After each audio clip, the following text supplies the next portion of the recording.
Hello, I'm Chris Stafford, and this is Art, the podcast where we get to know women from around the world of visual arts. If you don't feel it, I'll make you feel it. I'll show you what I mean. If you don't feel it, I'll make you feel it. I'll bring you to your name. If you follow me. My guest this week is Sweden's Sandra Wording, who has established herself as a leading director of photography in the male-dominated world of sports photography. In 2021, she was named the Sports Photographer of the Year and is regarded as the top female sports camera operator in the world. Sandra was born in 1981 in Dalarna, Sweden, to Elisabeth and Maritz Lindström. She has an older brother, Marcus, and a younger brother, Martin.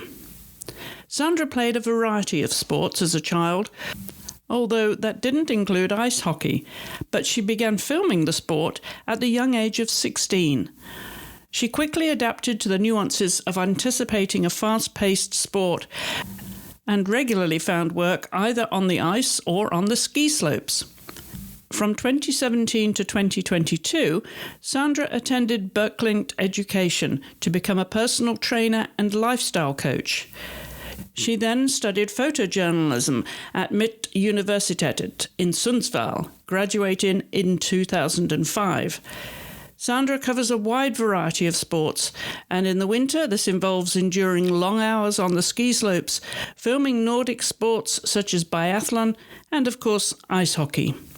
She lives in Timrå with her two daughters, Isabel and Amanda. Sandra, hi, welcome. Thank you. Thank you for having me. Well, I had to have you on the show after Gretchen Warthen told me all about you and that you had been the 2021 Sports Photographer of the Year. So looking at your Instagram and the photos you sent me were really inspiring. You've had a very, very interesting career in sports photography, haven't you? Thank you. Yeah, I have to stop and go back and look sometimes what I have done and realize that I've done a lot. And I'm very thankful for having the opportunity to do all the things I've done and still doing. So I'm very grateful for it. Well, you are combining your love of sport as a personal trainer, lifestyle coach. I mean, you're combining your photography, your sports photography with all the things that you love to do anyway. So it's never a day's work, really. No, I think it's like I do my hobbies for doing that for work. And I think more people should do that. They should figure out what they love and what's driven in their life and challenge themselves to really try to make it a work as well. Because I think if you do that, you have the most possibility to live a full life with the possibilities and for, a lifestyle that you love.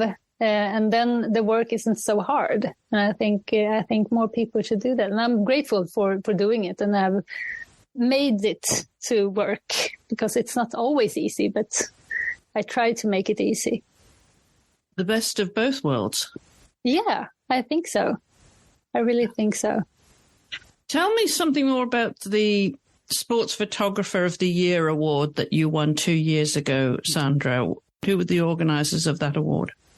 The organizers is an organization that calls the TV photographers in Sweden. There's a small group that started a lot of years ago and trying to make us photographers to be something because every TV show always have a big announcement of the TV program and the hostess and the producers, but the photographers will never be named at all. So they wanted to start something to make people who work behind the cameras to also get announced for the work they do.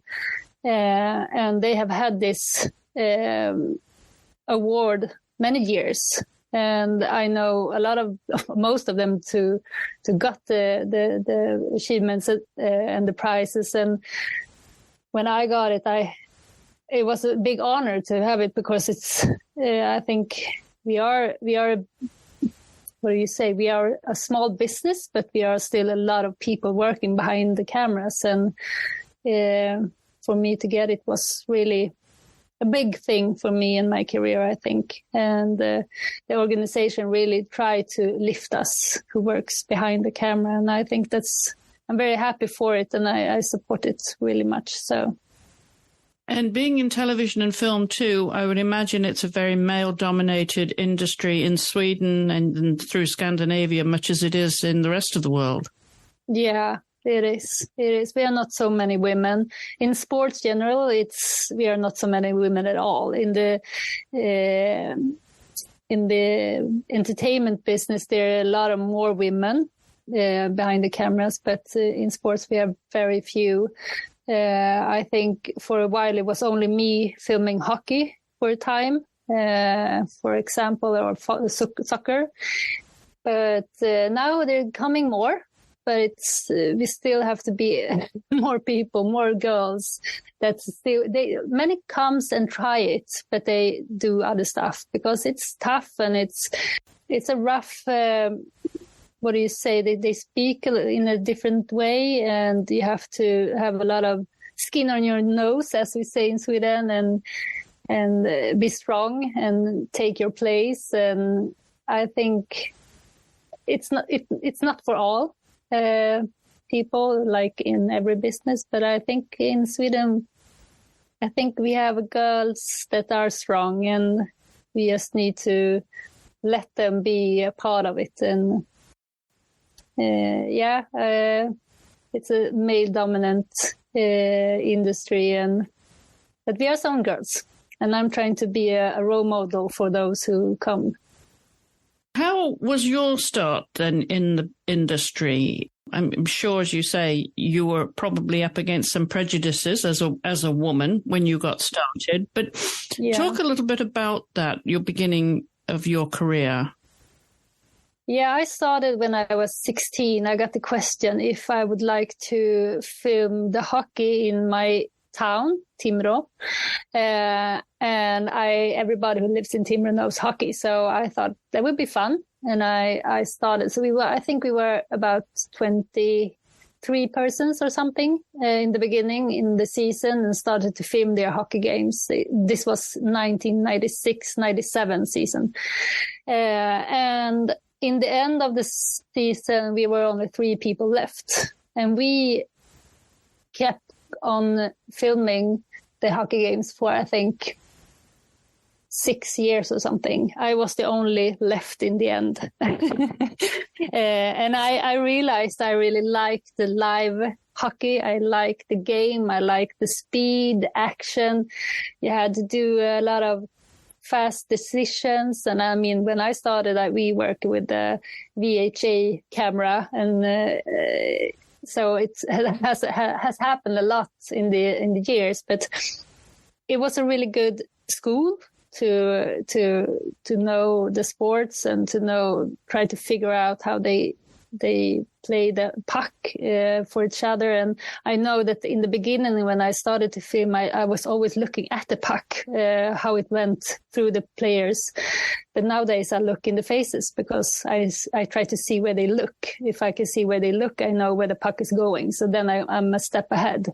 So I think when I started to film, it was just for fun, but then I realized I could work with this. And after the university, I got in contact with a guy who produced the hockey, and then they only produced, I think, 1 game a week. And nowadays they send all the games. So it's been bigger and bigger. But because I had filmed so many years, they thought that you have the game in your bones, so you can go and start working. So after the period of trying and testing with them, they said it's fine to go, and I could start work. And that was really fun, because then I knew if I can do hockey, I can do almost everything. And I think that was a really good school. And then afterwards, I did football, and I started to do skiing and so on. So hockey is a good school to start on if you want to work with sports. Did you play hockey then? Did you know the sport? No, not at all. I have seen hockey just by looking, but no, I have really learned it by filming it. So I didn't know the rules. I really got to know them after a while. But then the rules have changed as well. So, but you get to know. And so I think I know a lot of rules in many sports, and I know what's important in different sports. So I know what to look after, and every time I film a new sport, I always ask the expert of the game, the commentators, what's the thing that makes it a point or make a difference or something that the audience want to see. So you know what you want to look at. So I think if you know that, you can film everything. Which sports did you play as a child? Oh, I have tried a lot of sports. I've tried ballet. I did, and then I tried dance, and I played tennis for a really short term. I think the tennis racket was so heavy, so I didn't want that. I was really young then, and I played soccer. I've done taekwondo, and I have done, since I got older, I've done something called OCR, obstacle course racing, just for fun. And it's been just trying a lot of sports, but I have never been good at anything. But I always enjoy to move and make it to feel strong. So that kept me doing and work out. Well, let's go back to where it all began in 1981 in Malung, Sweden. Did I pronounce that correctly? Malung, yeah. Malung. Malung. Got it. And you were the middle of three children. You have a younger brother and older brother. Your parents, Elizabeth and Maritz, they're both retired, but what did they do? Yeah, my it's funny because my father, he works in the sports for several years. He was alpine chief in the skiing, and he was also trainer and a sports chief. So he was working in the downhill skiing. Mm-hmm. Yeah. So he was working with that and had communication with the TVs that did the TV when he was active in it. So I have met the guys who did his work, but many years later. And he also worked in the telecom business afterwards. And my mother's worked, she has her own company like me, so we have it's a combination of my mother and my father. So she made some what do you call the numbers the athletes having when they are competing in different sports. She was made them and brought them to competitions. And she also worked with the selling profile stuff for companies like coffee cups with the brands and T-shirts and stuff like that. So my father is from the sports and combination with TV, but never in TV. And my mother was an employee of her own, just like me. So it's a good combination, I guess. Now, did either of them, or is there anyone in the family that had that photography interest, to be behind the camera and to be working in the media at all? No one has. My father has a lot of contacts in the business, but not like I do, anything like that. No, I started that road myself. You were a pioneer in the family. Yeah, he knew a guy called Lennart Hjellby who had a big company that started to work with the downhill skiing, and that was his contact. So I got his contacts when I started my journey, and got a what do you call it, internship? You're being there for some weeks when you're going in school and trying something. Yeah. Now, what was life like as a child for you? What were the things that you were passionate about, apart from sports in school? Did you have a camera at an early age? I think I didn't have a camera like that. I have always taken pictures, but I had diagnosed, but I wasn't so good on remember the words. But I realized that I have a big memory of pictures. So I have a picture memory that makes me see pictures and I could see a nice picture really easy. So I like the pictures in my head. So I think I always liked the photo that I can bring to my mind, I guess. But I always have had a camera, but I've never been filming. That was new for me when I started to film hockey, and I didn't realize that I was going to start to film as well. I thought it was a nice thing to do, but I think it wasn't my thing. But the more I did it, the more I understood that this is something it feels really easy for me, and something that I understood was something that felt me natural in somehow. And after that, I realized I like to see pictures. So if I travel around, and when I was young as well, I always saw pictures, but then I don't think I understood what to do with it. But nowadays I realize that's my gift, maybe, if you can say it like that. Yes, absolutely. So when you were deciding what you were going to do then as a career, what made you choose photojournalism then? Was it for still photography, or was it with a purpose to go into film and TV? Well, it was a purpose to go in film. I think my year as the Bild journalist education, it was the first year they had that education at all. So I thought that we were going to work a lot more with the camera in the hand, but we were looking at pictures for almost really 3 years. And I was one time I thought that maybe I shouldn't go this education. Maybe I should do something else. But the education afterwards, I realized I've seen so many pictures, so many different kind of ways of looking of a picture that made me like, because I have this gift that I can keep them in my head in somehow. So I think I understood that I could use this in somehow.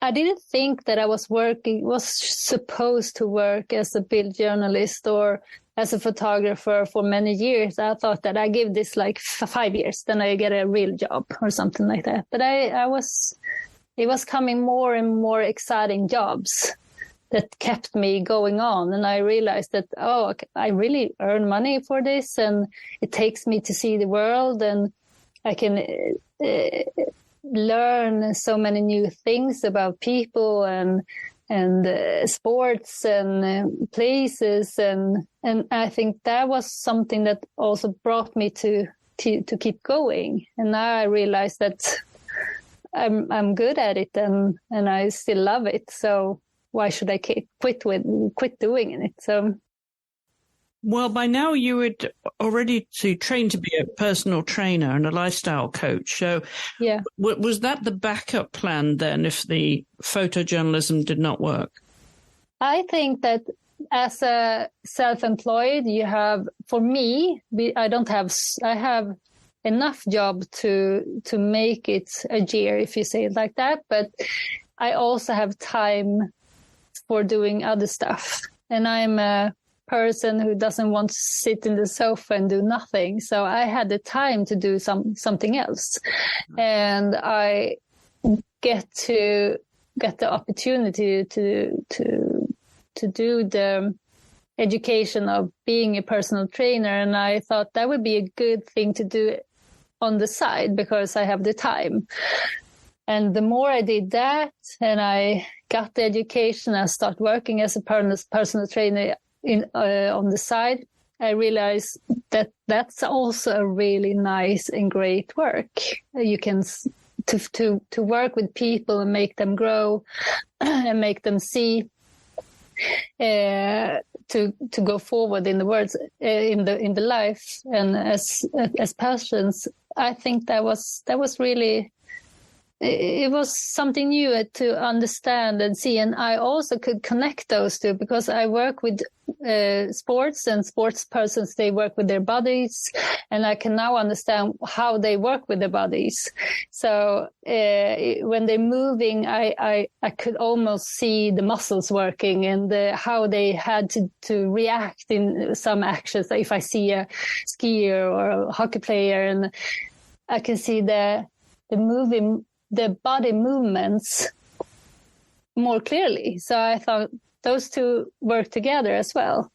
But I have the time to work as well. And I think it's always, it's really nice to see other people grow.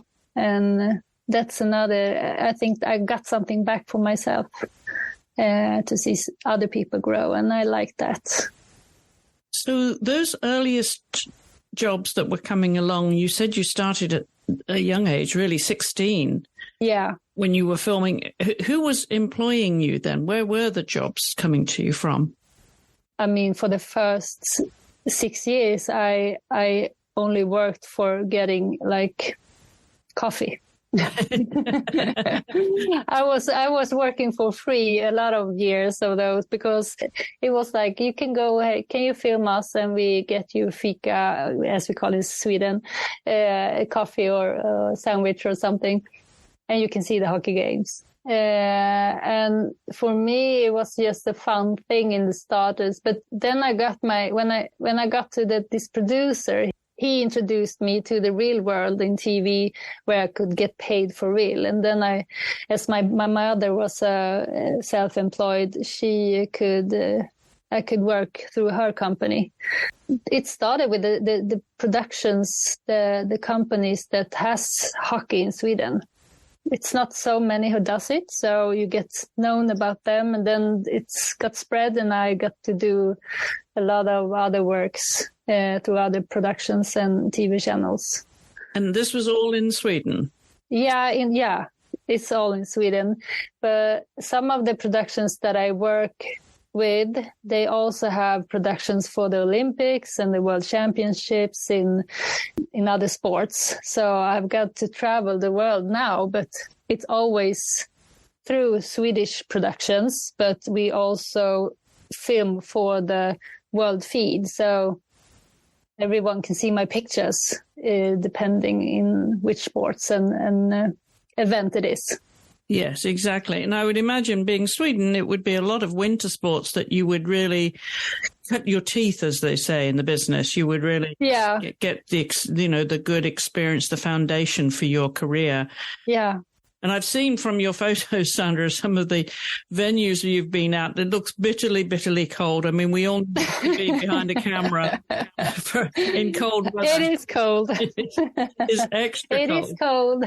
And it's really cold, and it's really cold because I'm a very frozen person. So sometimes I standing there in the cold and wondering why I'm doing this because I'm freezing so much. And all my colleagues, there are men and bigger than me, and they say, "You're too tiny to be in this." I'm tall, but I'm not that thick. So they are saying you should put something on you. But I love it. And somehow I think it's a challenge as well, because if you manage to do a sports when it's really tough weather conditions, I think it's more of a job you really have to handle. It's not for everyone. It's been people who's been coming and tried, and they are happy with their entertainment jobs inside, and they think it's not that difficult to do sports. And then they come and try my sports, our sports in the winter, and they will say like, no, I will never do this again. Because it's too cold, I'm freezing, and it's difficult when your hands is cold and you have to do, as I do, a lot of special effects, slow-mo pictures, and you have to be really close and really stable on your hands. But I think that's a sports in the sports, to manage to work in difficult environments, heat and cold. What have been some of the most challenging situations for you?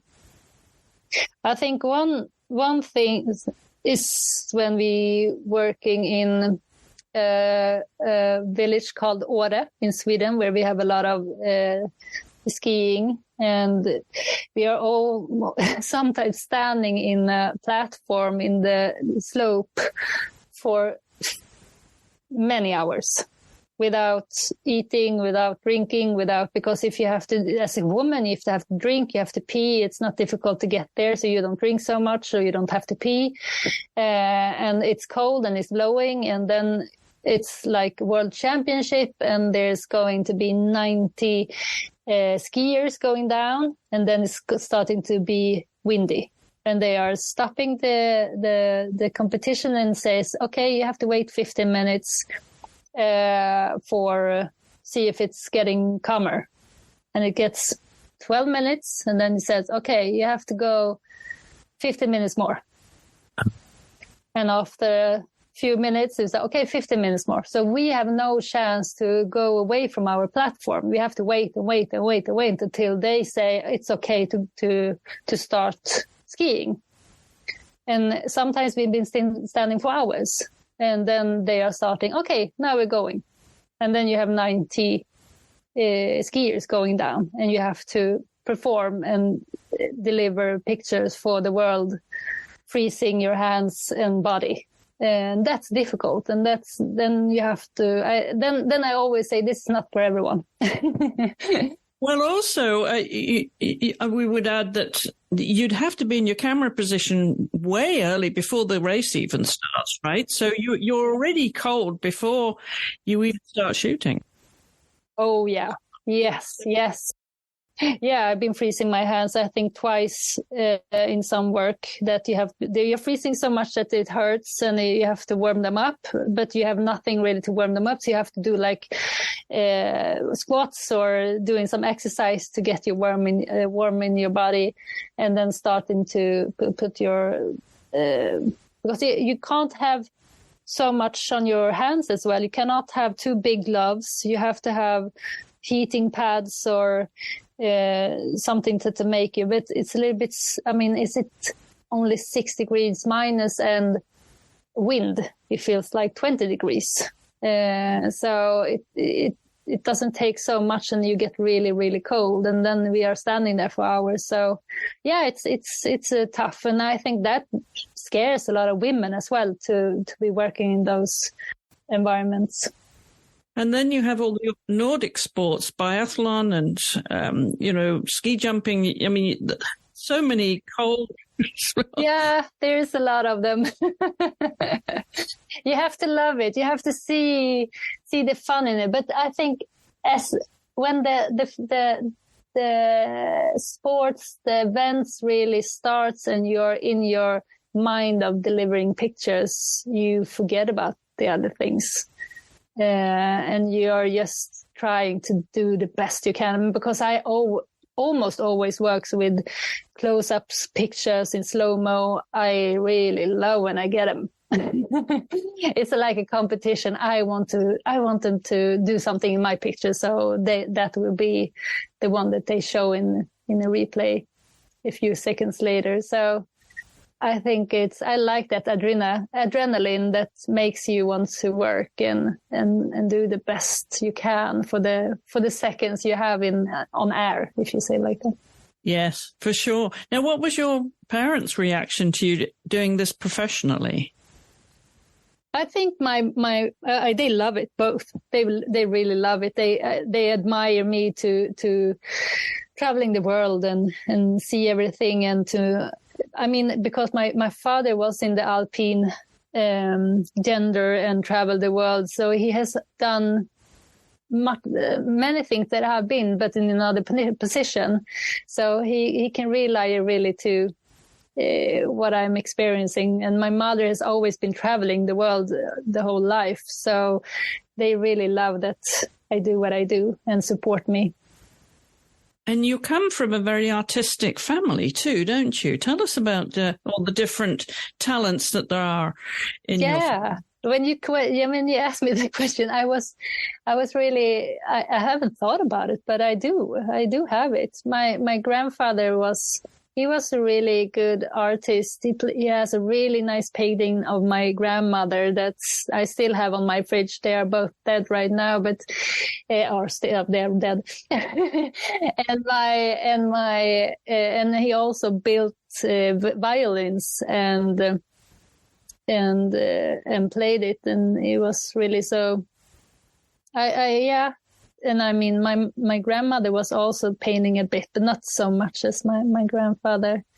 And then I have my brothers. They are really into music. My bigger brother, he's been playing music and done music since I was sharing the wall between us in mother and father's home. And he's still going, and I love it. He also always sends the music to me and says, "Okay, can you dance to this one? Is this good? Should I do something?" So he knows that I'm not the one to make the music, but I love to dance. So we help each other there. And my younger brother, he also played the drums and was singing in a band when he was younger, but not so much anymore. But they have it in them. So yeah. They are more artistic than I thought about. Well, now you have two of your own children, Isabella and Amanda, and they're, 14 and 11? Yeah. Where are their interests right now? I would say my younger daughter, Amanda, she's doing gymnastics.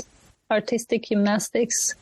So that's something she really, really loves. And I can see that her body is really made for it. She's so flexible and strong. And she told me the other day that if I say that I'm going to quit, you must stop me. I will not quit because I love this.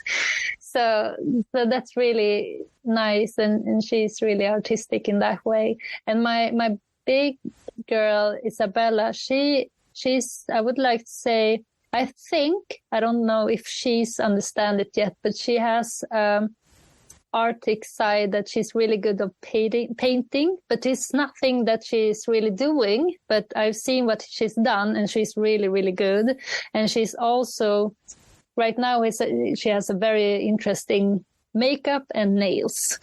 And for doing that, for being 14, she's really, really good. So I think she has an artistic side as well for making stuff with her hands. So I think she's going to be great in something if she do something, whatever. But if she wants to do something with her hands, I think she's going to be amazing. Now let's go back to what Mum's doing right now. Yep.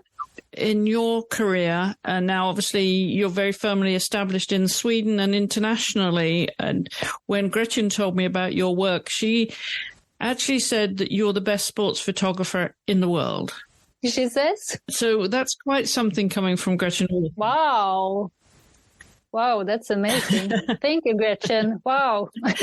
So tell us a little bit more about what life is like for you now, because clearly you are at the top of your career and very successful as a film and TV photographer, sports photographer. What does life look like for you now? I mean, are you out every week filming?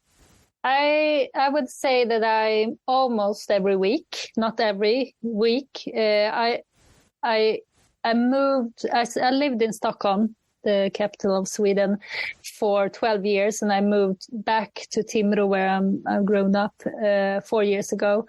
And there's not so much job here as it in Stockholm, but it's better to live here, and it's much nicer. And I have to travel more for the jobs. But I would say that after I got the achievement of sports photographer of the year, I noticed this. Production people, producers was contacting me more than ever. And I in somehow I got my impression that I really do something good, because as a self-employed, you never have someone who says, this is going good, this is not going good, and you don't really know how good you are or not. So there was a really nice, what do you say, it was a nice way of getting attention to what I do. I thought that maybe I maybe can't do this so much when I moved to Timrå, because I thought there wouldn't be so much job. But this last year has been more job than ever. So I probably can work with this many years in the future. I know that I'm good at what I'm doing, but the industry is tough, as I think in the whole world right now. And in Sweden, we notice there are a lot of production are closed and on hold. So I think there are many people who will have a really tough time in the future. But I'm happy to be in sports because sports are still going. In the entertainment industry, there's no rush to anything. They can show old series, but in sports you always want to fresh the things that happen right now, and it's still going on. So for that, I'm happy to be someone in the business. Yeah, during the summer then, Sandra, what does this look like for you then? No more winter sports, you're in the summer. What is summer in Sweden like for sports? Yeah, for sports it's a lot of what do you call when they are throwing, running and jumping? Yeah, athletics, exactly. It's a lot of athletics. There's football. We have something that we call SM-veckan. It's a Swedish week with the sports that's not so common, so small sports. And we are putting them in 1 week, and we are filming them just to get them to notice. And they're working to get the Swedish medal to being the best in Sweden. And that could be anything from mini golf to aqua bike to skateboarding. So you can really get to know so many sports and swimming and everything.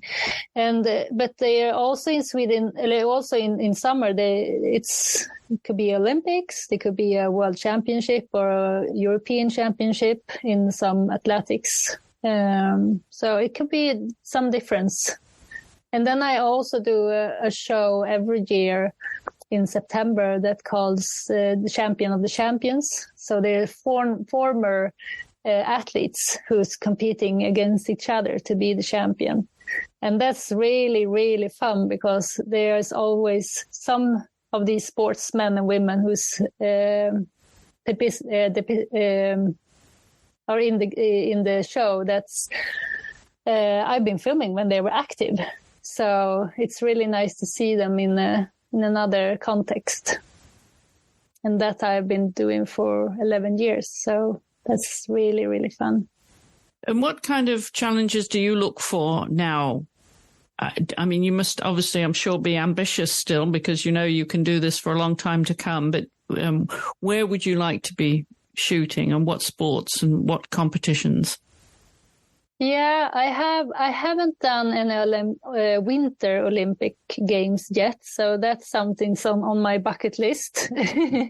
But I also love music. I love to dance, as I told you, and I love to listen to music. So something I really would like to work on is the Eurovision Song Contest that we have here in Sweden and Europe.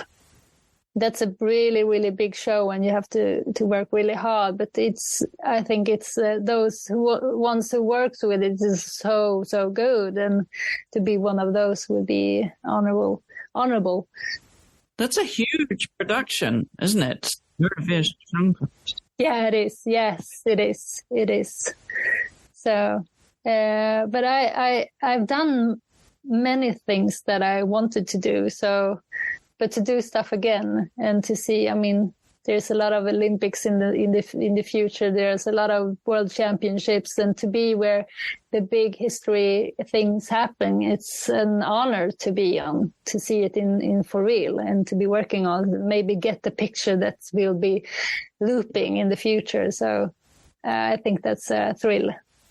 You expect to be in Paris for next year's Olympics? I hope so. It's not clear yet, but I hope so. We'll see.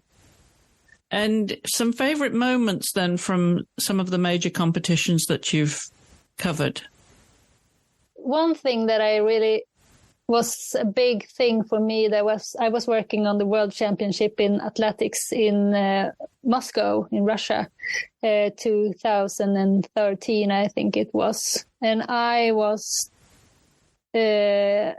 shooting the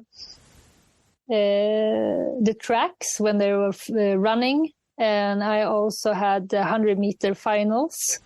And I think we were 3 persons from the world feed filming the headshots from the filming, running straight forwards to us. And we're having, I think, 6 people behind us filming from different countries, but we did the world feed. And I was the only woman in the field of these 9 people. And I was the one who got to film Usain Bolt in front in headshot.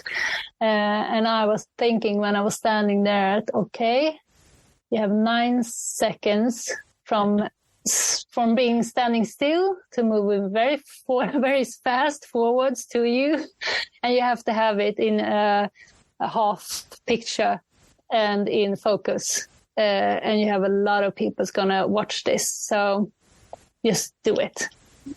That was a big thing for me that I got the chance to be the one to film that, and to be the one to be a woman in that. I got some eyes from some of the men who was like, "What are you doing here?" So I showed them that I'm supposed to be here. So that was fun. That was really fun. You were where you were supposed to be in those 9 seconds. Yeah. I mean, no pressure. I mean, that's the thing about sports photography, because I've done it myself, the pressure of, getting that frame in the time that you have. Yeah, it is. And I think that's all about sports. It's live, and you have to take a decision in a few seconds where to go, right or left, or if it's jumping or whatever happens, you have to react as it happens. And I love that, because you have to really be on your toes and focused. And I think that's the thing that I love about filming and filming live. I think that's a really thrill in my life, and makes me want to do this many years in the future. Do you enjoy the pressure? Yes, I love it. I think I'm best when it's pressure. Yeah, I do. And when Usain Bolt is coming at you in 9 seconds, that head-on shot, and in focus, that's real pressure. Yeah, that's real pressure. Yeah, I know that I was like, okay, now it's up to you if you want to be in this part of the industry or not. But in somehow I think I'm gonna trust my.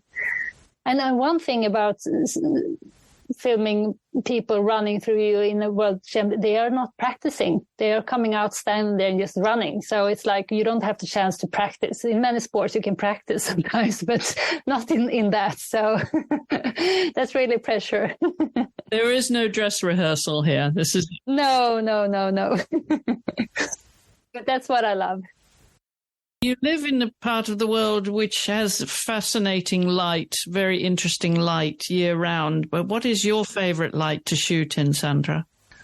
I would like to say it depends. It depends how it's. I mean, it's really, really nice to film in dark as well. But most of the sports are doing in the lights, in the daylights. Many sports, when we are having winter here, we are having the competitions early in the morning, right before we start right before it's getting the sun is coming up, because we have so few hours to work on. But I have the opportunity to see really nice mornings and really nice evenings when the sun go up and down. So there's a lot of pictures in my mind that I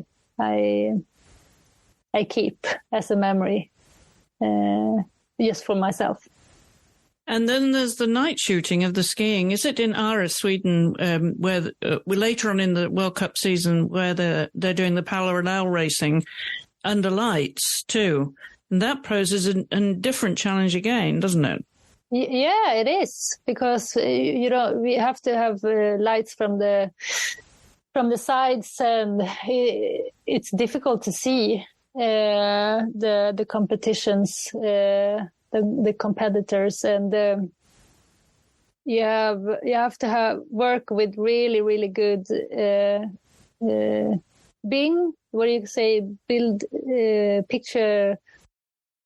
Those who works with the lights, because we always have people who works with those stuff. So engineers. Yeah, exactly. So if it's good when you know that you have really good ones, because if they're not good, it's difficult for me as well to see the focus and see how to get the pictures. And some cameras doesn't work as well so good in the dark, and some productions use bad cameras. So you have to always see what do you have to work with and do the best of it. So I was going to ask you about the cameras and equipment that you've worked with over the years, and if you enjoy the technical side of being a camera operator.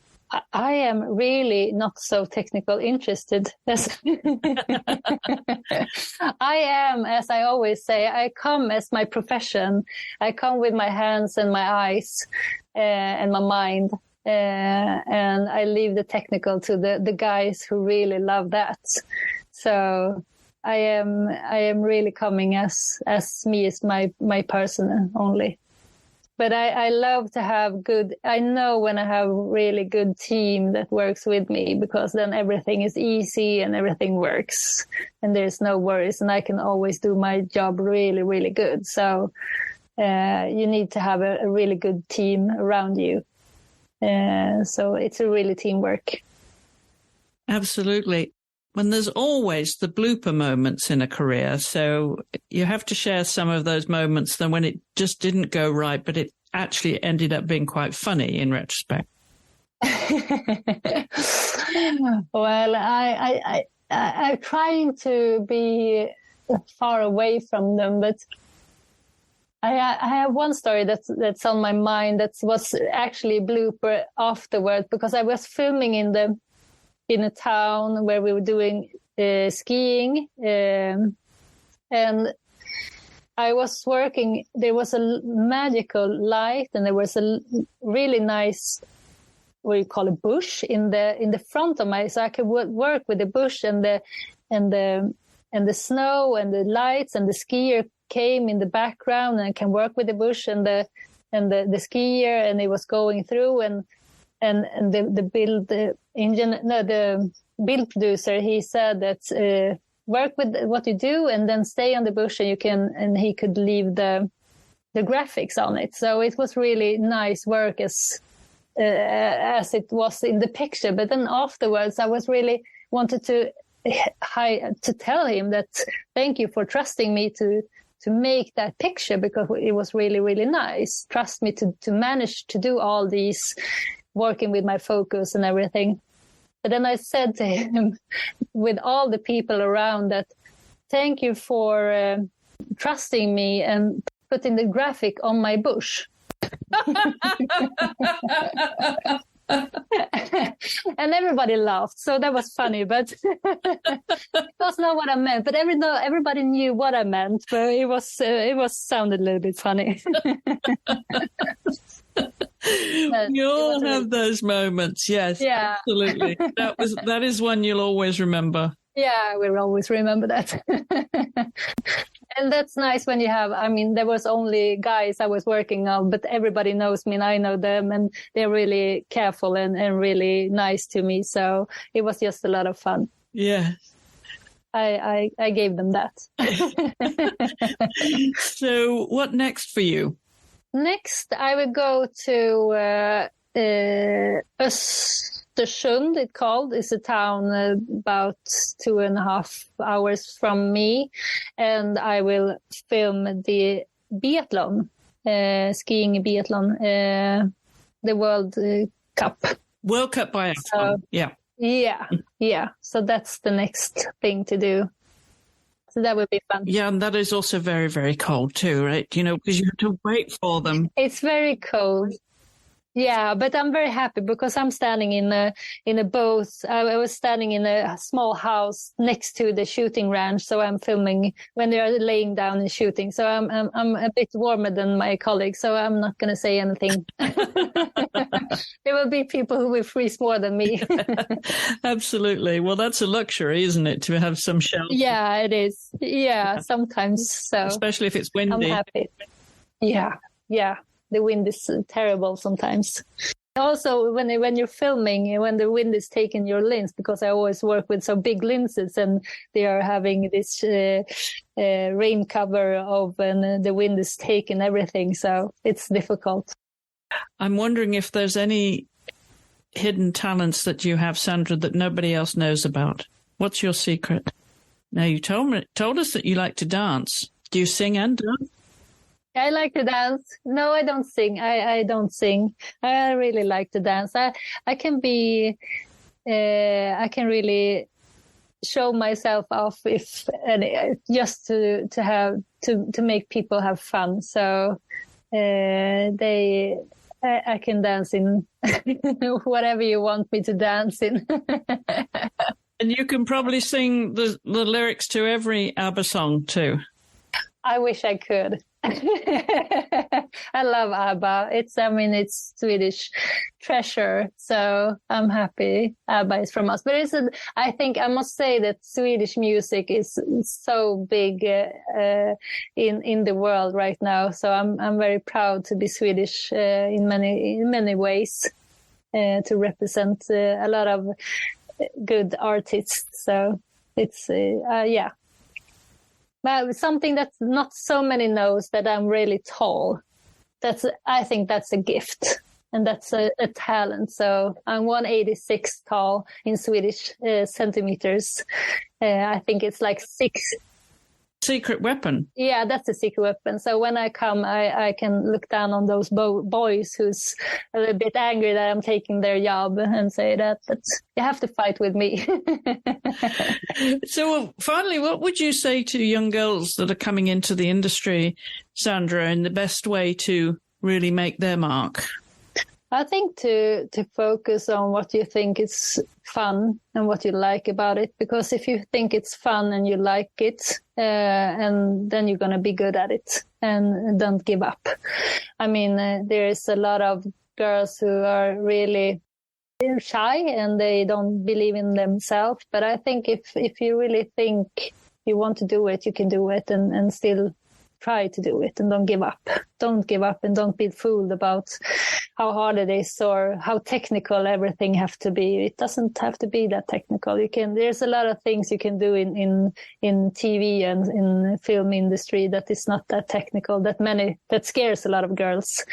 And if just have fun. have fun and do whatever you want. That's the most important, I think. And one day they could become Sports Photographer of the Year too. Exactly. Super. Well, Sandra, it's been lovely to talk to you. Thank you so much for being my guest this week. Thank you so much for being one. I'm happy to be in your show. Thank you. And if you scroll down the show notes that accompany this episode, then you'll find a link to Sandra's Instagram account where you can follow her and her work.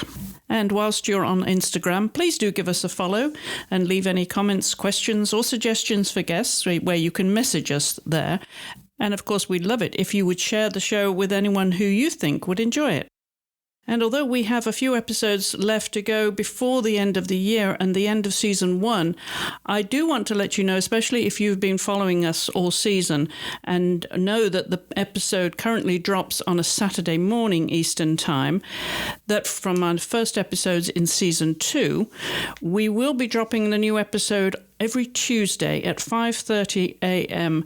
Eastern. But that's not until the new year when we start season 2. So I hope you'll stick around because we have a lot more really, really exciting guests who will be joining us, not just in season 1, which includes, by the way, Hope Hall, who was Barack Obama's videographer. She's coming up this season. And also the American oil painter Amy Erickson. She will be a guest on the show shortly. But next week, we'll be joined by another American artist, Zoe Frank. So I do hope you'll join me then.